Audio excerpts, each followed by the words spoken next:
Local to global news at your fingertips. మీ చేతిలో ఒక ఆయుధం. డౌన్లోడ్ రా TV app. Media legend Ravi Prakash is back. నమస్తే శివ.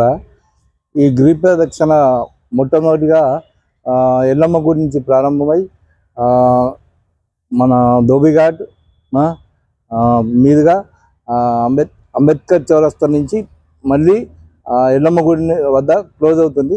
ఇది గుట్ట చుట్టూ తిరగడం 6 కిలోమీటర్ల వరకు ఉంటుంది. దీంట్లో అందరూ పాల్గొని విజయవంతం చేయగలరని నా యొక్క మనవి.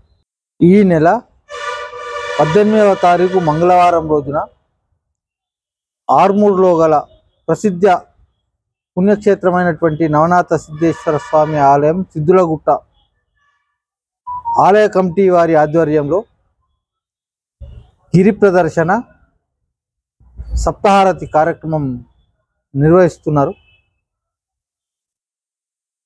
ఈ కార్యక్రమం గత కొన్ని సంవత్సరాల నుంచి కొనసాగుతూ వస్తూ ఉన్నది. అందులో భాగంగా కార్తీక పౌర్ణమి తర్వాత ఈ నెల 18వ తారీఖు మంగళవారం రోజున ఈ గిరి ప్రదర్శన కార్యక్రమం ఉంది కాబట్టి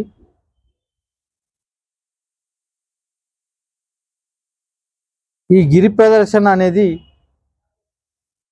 అరుణాచలంలో జరుగుతూ ఉంది. అలాంటి మహా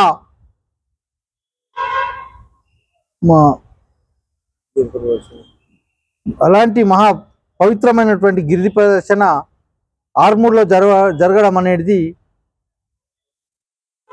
నవనాథ సిద్ధేశ్వరుని కృపా కటాక్షం. ఈ గిరి ప్రదర్శన సప్తహారతిలో ఆర్మూర్ పట్టణానికి చెందిన ప్రాంత ప్రజలే కాకుండా చుట్టుపక్కల మండలాలు గ్రామాల ప్రజలు పాల్గొని అధిక సంఖ్యలో పాల్గొని ఓం నమ శివాయ.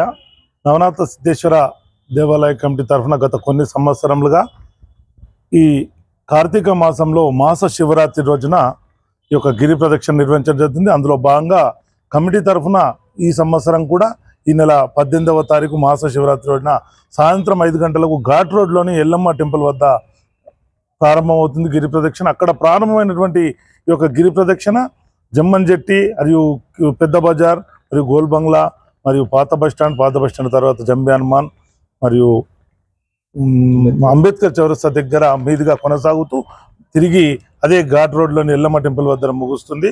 దీనికి దాదాపు 15 నుంచి 20 వేల మంది మహిళలు వస్త్రాలు అంచనా ఇస్తూ ఉన్నాం.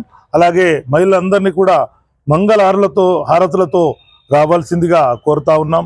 అలాగే గిరి ప్రదక్షిణ ఏదైతే ఉందో ఇది చాలా పవిత్రమైంది. ఏదైతే మన అరుణాచలంలో జరిగే గిరి ప్రదక్షిణకు ఎంత పవిత్రత ఉందో ఈ ఆర్మూర్లో జరిగే ఈ యొక్క గిరి ప్రదక్షిణ కూడా అంత పవిత్రత ఉంది. కాబట్టి సుదూర ప్రాంతాల నుండి ప్రజలు దీంట్లో పాల్గొంటున్నారు. దానికి అనుగుణంగా ఇక్కడ కమిటీ తరఫున మేము ఏర్పాట్లు చేస్తూ ఉన్నాం. అలాగే వచ్చిన భక్తులందరికీ కూడా మంచినీటి సదుపాయం కానీ ఏదైతే గిరి ప్రదక్షిణ అయిపోయిన తర్వాత వచ్చిన భక్తులందరికీ కూడా అన్నప్రసాదం అందించడం జరుగుతుంది. కాబట్టి భక్తులందరూ కూడా ఇట్టి కార్యక్రమంలో పాల్పంచుకొని అన్నప్రసాదాన్ని స్వీకరించి ఆ నవనాథ సిద్ధేశ్వరుని ఉపా కటాక్షాలకు పాత్రలు కావాల్సిందిగా కోరుతా ఉన్నాం. ఓం నమః శివాయ. చరిత్ర సృష్టించినోడు ఇప్పుడు ఆ చరిత్రని తిరగరాయబోతున్నాడు. అబద్ధాల గోడల్ని బద్దలు కొట్టి నిజాలను రాగా మీ ముందుంచబోతున్నాడు. నిజమైన వార్తల కోసం వెంటనే డౌన్లోడ్ చేసుకోండి రా యాప్ని.